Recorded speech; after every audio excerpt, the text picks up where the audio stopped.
संविधान जय भारत। मी संजय कांबळे, बहुजन प्रवाह न्यूज चॅनलमध्ये आपल्या सर्वांचं स्वागत करतो।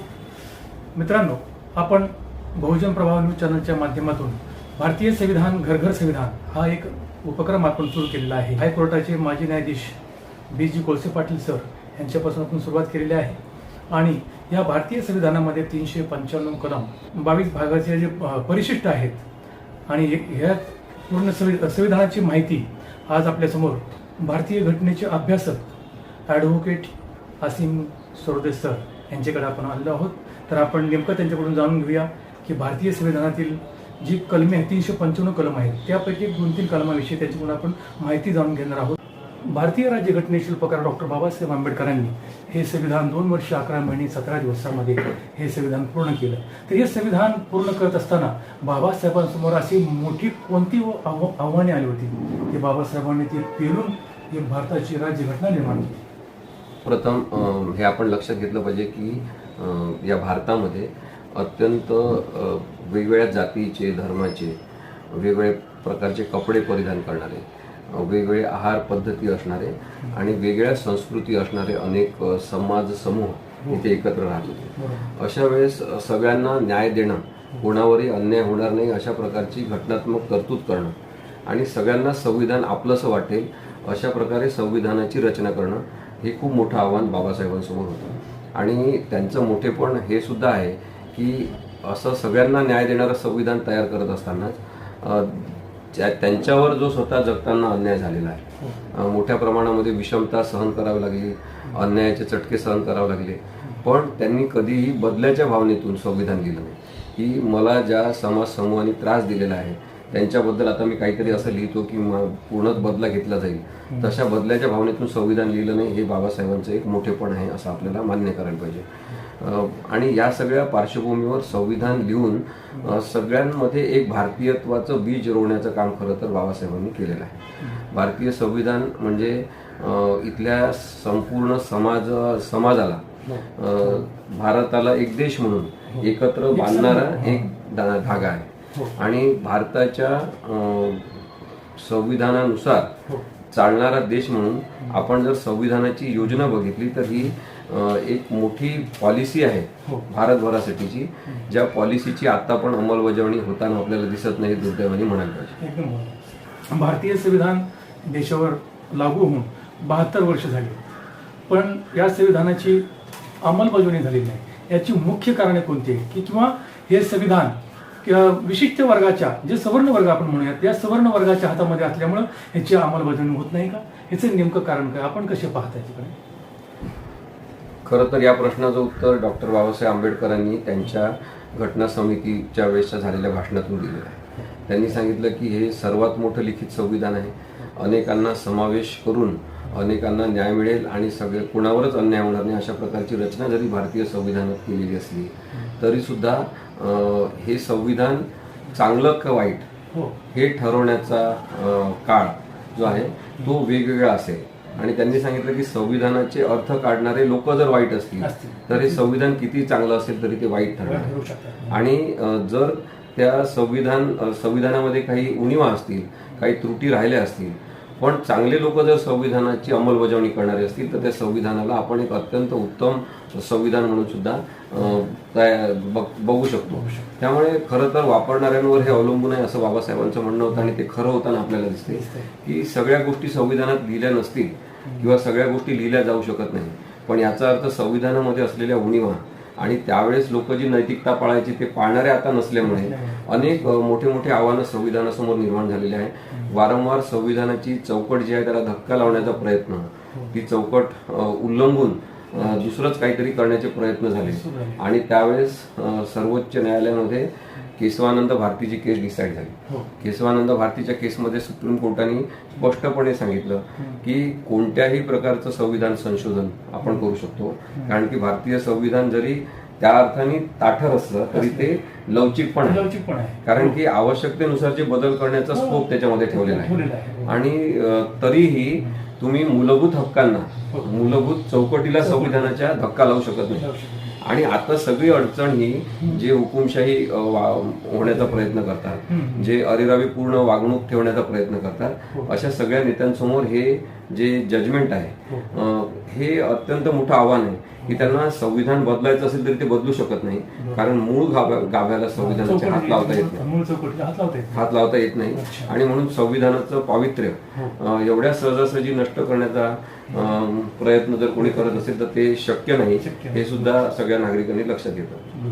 भारतीय संविधान देशातील प्रत्येक नागरिकाला समान न्याय देते. महलामधील राहणारी राणी व झोपडीमध्ये राहणारी गरीब या दोघांनाही एकच मताचा अधिकार बाबासाहेब आंबेडकरांनी संविधानाच्या माध्यमातून दिला. उपेक्षित वर्ग आहे त्या उपेक्षित वर्गापासून ते सर्व नागरिकांपर्यंत सर्वांना समान न्याय बाबासाहेबांनी दिला आहे. परंतु या देशामध्ये संविधान तर आपण सर्वजण मानतोच, परंतु अशी काही शक्ती आहे जी शक्ती संविधानाला कित्येक वर्षापासून अप्रत्यक्षरित्या, आता तर उघड काही जे संविधानाच्या माध्यमातून लोकशाहीच्या माध्यमातून निवडून गेलेले आहेत, निवडून आलेले आहेत ते आमदार खासदार देखील उघड संविधानाला विरोध करतायत. तर काही महाभागांनी तर पार्लमेंट समोर संविधान जाळलेलं आहे. याच्या पाठीमागे यांचं काय षडयंत्र असेल सर, आपण कसं पाहताय? संविधानाला आव्हान देणाऱ्या काही प्रवृत्ती अजूनही भारतामध्ये आहेत आणि त्यामुळे भारताचा एकसंधपणा, नागरिकत्व एकरूपाने असं एकनिष्ठपणे समोर येताना आपल्याला दिसत नाही. कारण की कोणत्या तरी आडमार्गाने संविधान मान्य नसलेले लोक सुद्धा आपल्याला पुढे येताना दिसतात. राजस्थान उच्च न्यायालयासमोर मनुचा पुतळा अजूनही आहे आणि तीच प्रवृत्ती आहे की मनुवाद आपण नाकारला पाहिजे आणि संविधानवाद आपण स्वीकारला पाहिजे.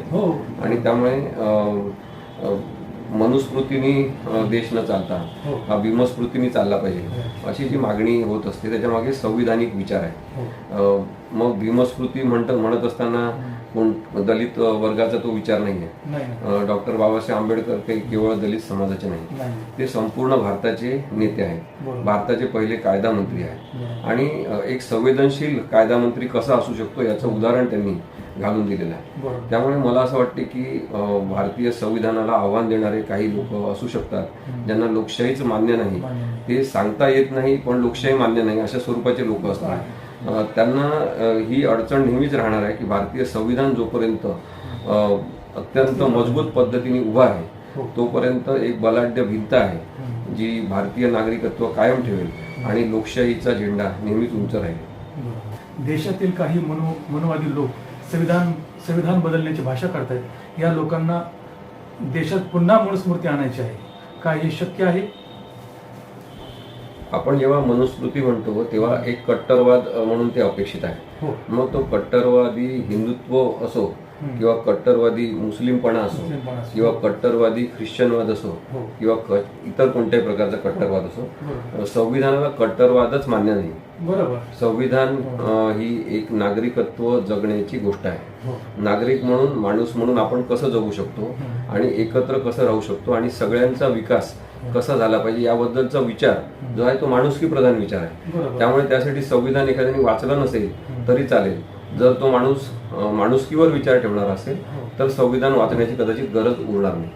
पण तरीही आपल्याला संविधानाचं प्रशिक्षण देण्याची प्रत्येकाला गरज आहे.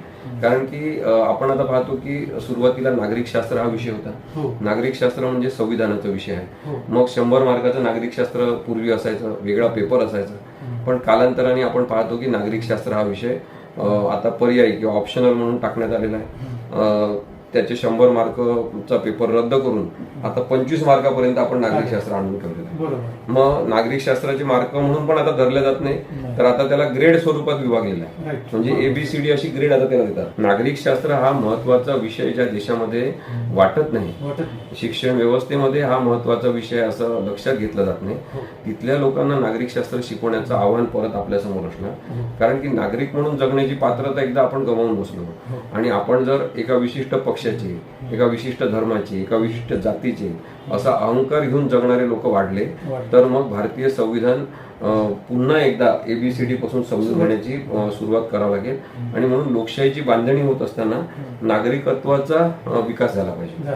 नागरिकशास्त्र आपल्या प्रत्येकाच्या वागणुकीत असलं पाहिजे आणि आपण जी वागणूक मला मिळाली पाहिजे असं मला वाटते, जी प्रतिष्ठा मला मिळाली पाहिजे असं मला वाटते, तीच प्रतिष्ठेची वागणूक इतरांसोबत सुद्धा आपल्याला करावीच लागेल आणि करता आली पाहिजे.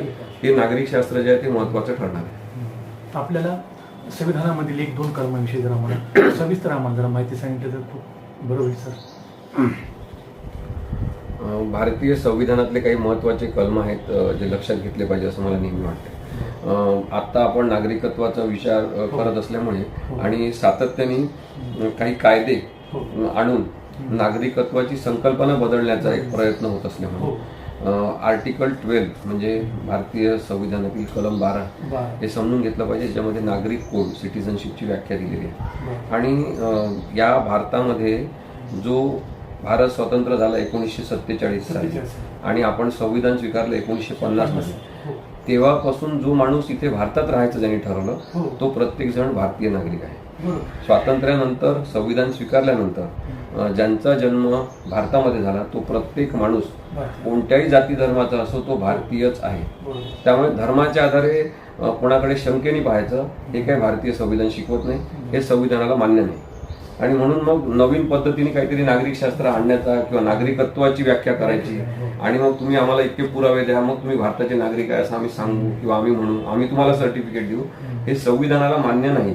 आणि म्हणूनच नागरिकत्वासंदर्भात जो नवीन कायदा सरकारने आणलेला आहे त्याला सर्वोच्च न्यायालयामध्ये आव्हान देण्यात आलेलं आहे. अनेक याचिका एकत्रितपणे आता सुप्रीम कोर्ट ऐकणार आहे, कारण की संविधानाच्या अनुसार त्या चौकटीमध्ये तो कायदा बसत नाही आणि त्याची आवश्यकता सुद्धा नाही. हा एक कलम त्यामुळे महत्वाचं मला वाटते. दुसरं, आपण नेहमी जगण्याच्या हक्काबद्दल बोलतो, आपण नेहमी अभिव्यक्ती स्वातंत्र्याबद्दल बोलतो. भारतीय संविधानातल्या कलम 19 नुसार अभिव्यक्ती स्वातंत्र्य अत्यंत महत्वाचं आहे. आणि बोलण्याचं स्वातंत्र्य नसेल, आपण आपलं म्हणणं मांडू शकणार नसू, आपला विरोध आहे, आपल्याला काहीतरी नकार द्यायचा आहे ते आपण सांगू शकत नसू आणि भीतीच्या दडपणाखाली माणसं असतील तर मग अभिव्यक्ती स्वातंत्र्याला कुठेतरी ठेच पोहोचते असं आपण समजून घेतलं पाहिजे. एक डॉक्टर बाबासाहेब आंबेडकरांचंच उदाहरण मी आपल्याला देतो की शंकर्स वीकली म्हणून एक कॉलम चालायचा, मला वाटतं टाइम्स ऑफ इंडियामध्ये, आणि तेव्हा त्याच्यात डॉक्टर आंबेडकरांचं एक चित्र काढलं. ते चित्र आता एवढ्यात NCERTने त्यांच्या पुस्तकात छापलं, संविधानाचा इतिहास काय हे सांगतात. तर ते चित्र जे होतं त्याच्यामध्ये डॉक्टर आंबेडकर एका मोठ्या कासवावर बसलेले आहेत आणि ते संविधान लिहित आहेत आणि त्यांच्या कासवाच्या मागे पंडित नेहरू चाबूक घेऊन उभे आहेत असं चित्र होतं. आता हे कार्टून जे आहे ते पाहिल्यानंतर बऱ्याच जणांना त्रास झाला, त्यांच्या भावना दुखावल्या आणि त्यांनी NCERTचं पुस्तक फाडलं, त्याची होळी केली आणि त्यांनी सांगितलं की हा बाबासाहेबांचा अपमान आहे.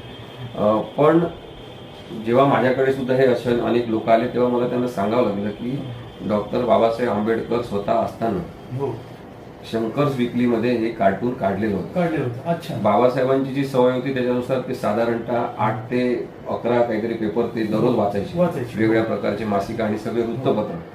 त्यांनी ते चित्र तेव्हा पाहिलं होतं, पण त्यांनी कोणताही आक्षेप घेतला नाही, कारण की त्यांनीच भारतीय संविधानामध्ये अभिव्यक्ती स्वातंत्र्याची व्याख्या केली. संविधान लिहिताना त्यांना बाबासाहेबांच्या डोक्यात हे नक्की होतं की अभिव्यक्ती म्हणजे मला आवडणारच काहीतरी असेल असं नाही, इतरांचं म्हणणं जे असेल ते मांडण्याचा त्यांना हक्क आहे आणि त्याच्यामध्ये टीकात्मक परीक्षण करण्याचा हक्क आहे. मग त्या माणसांनी कार्टुनिस्ट म्हणून जर बाबासाहेबांच्या त्या कामकाजाचं, संविधान तयार करण्याच्या प्रक्रियेचं सगळं मूल्यांकन करत असताना असं एखादं चित्र काढलं असेल तर ते काढण्याचा त्याला हक्क आहे आणि त्याची ती अभिव्यक्ती आपण मान्य केली पाहिजे हे डॉक्टर आंबेडकरांना व्यवस्थित माहिती होतं.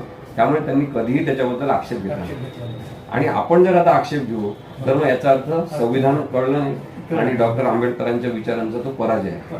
म्हणून मला असं वाटतं की त्यांना आपण बाप का म्हणतो तर संविधान लिहित असताना जी एक वडीलधारी भूमिका त्यांनी केली ती अत्यंत महत्वाची आहे. आणि आपल्याला जर अभिव्यक्ती स्वातंत्र्य समजून घ्यायचं असेल तर हे लक्षात घेतलं पाहिजे की मला आवडणारीच गोष्ट प्रत्येकाने माझ्याबद्दल म्हटली पाहिजे, माझी स्तुती केली पाहिजे, तारीफ केली पाहिजे असं नाही. आताही आपण पाहतो की काही कवींना अटक होते, काही कार्टुनिस्टना अटक होते, कारण की आता बदल्याच्या भावनेतून राजकारण सुरू आहे आणि तशा प्रकार हा बाबासाहेबांना मान्य नव्हता. म्हणून अभिव्यक्ती स्वातंत्र्यामध्ये सगळ्यात महत्वाची गोष्ट आहे ती म्हणजे राईट टू से नो, नकार देण्याचं स्वातंत्र्य, किंवा तुमचं हे म्हणणं आहे ना ते मला मान्य नाही असं सांगण्याचा जो हक्क आहे तो संविधानिक अर्थ खरं तर अभिव्यक्ती स्वातंत्र्याचा आहे. त्यामुळे मग सिनेमाचे नाव बदलण्यासाठी कोणी आग्रह करणं, कोणी मोर्चा काढणं, सिनेमाचं नाव आपण पाहिलं की पद्मावतीचं पद्मावत करायला लावलं, अनेक सिनेमांचे नाव लोकांनी बदलायला लावलेले. तर तो अविकसित समाज घटक जो आहे भारतातला हो. त्यांच्यापर्यंत अभिव्यक्ती स्वातंत्र्य म्हणजे काय हे आपण समजून सांगितलं पाहिजे. हो. अभिव्यक्ती स्वातंत्र्याचा एक महत्वाचा घटक आहे तो आर्टिकल 19(2) मध्ये आहे, ज्याच्यामध्ये त्यांनी सांगितलं आहे की कलम 19(2) नुसार अभिव्यक्ती हो. हा जबाबदारीचा भाग आहे. जबाबदारीचं. त्यामुळे जर तुम्हाला अभिव्यक्ती करायची असेल, हो. आपलं काहीतरी भावना व्यक्त करायची असतील तर इतरांच्या भावनांना ठेच पोहोचणार नाही याची जबाबदारी आपल्यावर. जबाबदारी घेतली पाहिजे. आणि त्याच्यामुळे हो. मला असं वाटतं की ती जबाबदारीची भावना सोडून आजकाल लोक फेसबुकवर, ट्विटरवर, सामाजिक माध्यमांवर काही लिहिताना आणि कसेही बोलताना आपल्याला दिसतात. हो. किंवा कोणाला आंबेडकर मान्य नसतील, मान्य नसतील. कोणाला महात्मा गांधी मान्य नसतील, कोणाला रामदास स्वामी मान्य नसतील, तर त्यांनी त्यांच्याबद्दल ते लिहावं. बरोबर. पण ते लिहित असताना त्याची भाषा काय, भाषा. बरोबर. आपण कशा पद्धतीने लिहितो आहे, बरोबर. जो माणूस आता त्याचा प्रतिवाद करण्यासाठी नाही, त्या डॉक्टर आंबेडकरांचा अपमान करून लिहिण्याचा कुणालाच अधिकार नाही हो. आणि कुणाचाच अपमान करून लिहिण्याचा अधिकार नाही. नाही. त्यामुळे भाषा ही अत्यंत सभ्यतेची असली पाहिजे. आपण पाहतो की आता अभिव्यक्ती स्वातंत्र्य खासदारांना आणि आमदारांना शिकवण्याची गरज आहे. हो. आपण 3 दिवसापूर्वी पाहिलं की असंसदीय शब्दांची एक यादी आता जाहीर झाली. त्यांनी सांगितलं की हे असंसदीय शब्द आहे, ते वापरायचे नाही. वापरायची नाही. मग आता भारतीय संविधानानुसार सगळ्यांना जर अभिव्यक्ती दिली असेल हो. तर जे संसदेमध्ये आपलं म्हणणं मांडणार आहे हो. त्यांना आपण सांगायचं की नाही, तुम्ही याच्यानंतर गुंडशाही वापरायचं नाही, तुम्ही भ्रष्टाचारी हा शब्द वापरायचा नाही, तुम्ही जुमलेबाज हा शब्द वापरायचा नाही. हो. आता हे असं अनेक मोठी यादी केल्यावर सुद्धा जर लोकांना काय म्हणायचं ते म्हणू शकत नसतील ते, तर ही अभिव्यक्ती स्वातंत्र्यावरची गदा आहे आणि हे चुकीचं आहे असं मला वाटते. आणि त्यामुळे अभिव्यक्ती स्वातंत्र्य त्या अर्थाने आपण समजून घेतलं पाहिजे. दुसरं कलम महत्वाचं आहे ते म्हणजे भारतीय संविधानातलं कलम 21. हो. जीवन जगण्याचा हक्क जो आहे तो अत्यंत महत्वाचा आहे. बरोबर. आणि जीवन जगण्याचा हक्क जो आहे तो केवळ जिवंत राहण्याचा हक्क नाही.